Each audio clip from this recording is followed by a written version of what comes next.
Everyone, હું HK Barad cooking ચેનલમાંથી બોલું છું। આજે આપણે બનાવીશું સ્વાદિષ્ટ એવા ટેસ્ટી બાજરીના લોટના લાડુ। આજે આપણે બનાવીશું બાજરીના લોટના લાડુ। એક વાટકી બાજરીનો લોટ ચાળીને કમ્પ્લીટ કરીને લીધો છે। ગોળ પણ 100 ગ્રામ જેવો છે। ડ્રાયફ્રૂટ છે 2 થી 3 ચમચી ઘી વેડીને લોટ શેકવાનો છે। ધીમા ગેસ પર લોટ શેકી દઈશું।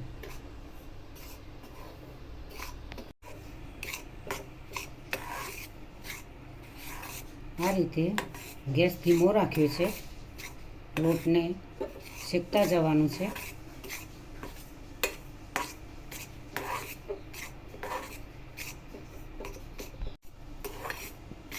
બાજરીના લોટને આ રીતે શેકવાનો છે, જેથી કરીને કાચો લાગે નહીં। સ્મેલ આવે ત્યાં સુધી શેકતા જવાનું।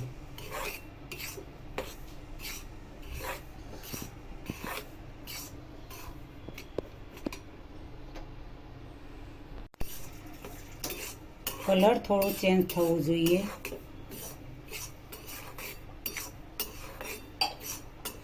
સ્મેલ પણ આવવા લાગી છે। લોટ શેકાઈ ગયો છે।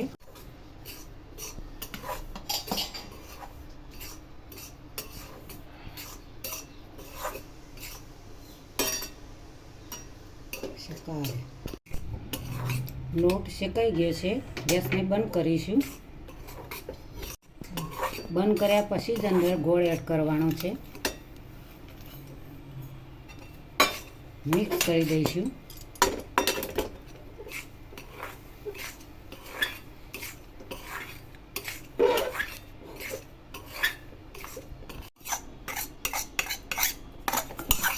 આ રીતે શેકેલા લોટને ગોળ સાથે મિશ્રણને બાઉલની અંદર લઈ લઈશું। 2 ચમચી સિંગદાણાનો ભૂકો એડ કરીશું। પછી નારિયેળનો ભૂકો એડ કરીશું। કાજુ 1 ચમચી પિસ્તા, અડધી ચમચી જેવી સૂંઠ એડ કરીશું।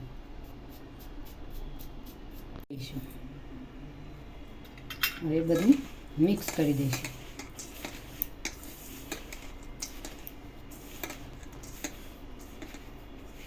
દીધું છે। હવે તેમાં 1 વાટકી ઘી એડ કરીશું।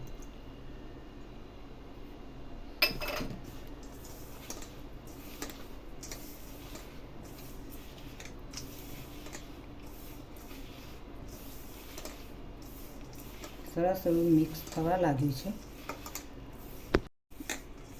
મિક્સ બરાબર થઈ ગયું છે। ઘી પણ એડ કરીને આ રીતે હવે તેના લાડુ બનાવીશું। મસ્ત એવા સરસ મજાના લાડુ બનાવવાના છે।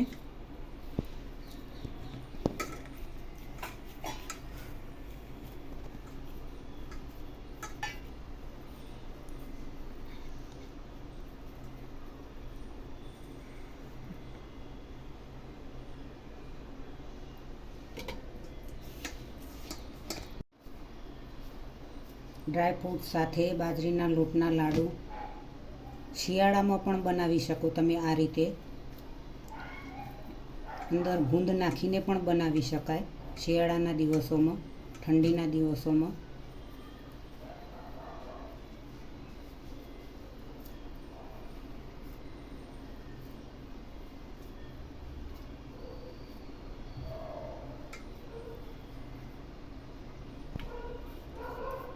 બાજરીના લોટના લાડુ તૈયાર થઈ ગયા છે, સરસ એવા મસ્ત। હવે તેને ખસખસ લગાવીશું।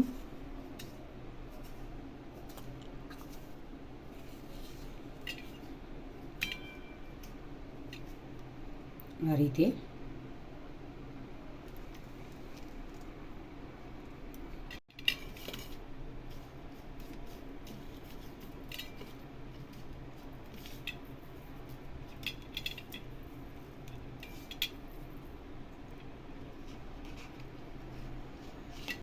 બાજરીના લોટના સરસ એવા મીઠા લાડુ તૈયાર થઈ ગયા છે.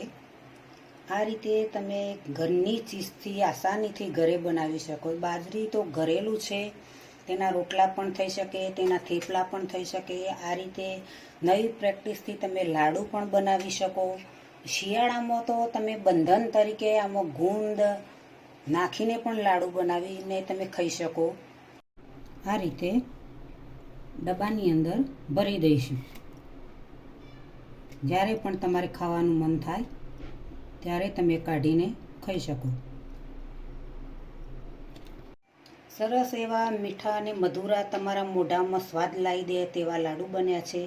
તો મિત્રો, આજની રેસીપી તમને જરૂરથી મારી ગમી હશે. તો મારી રેસીપીને તમારા મિત્રો સુધી પહોંચતી કરજો. મારી ચેનલને સબસ્ક્રાઈબ કરજો. મારા વિડીયોને લાઈક કરજો, શેર કરજો, બને તો કોમેન્ટ કરજો.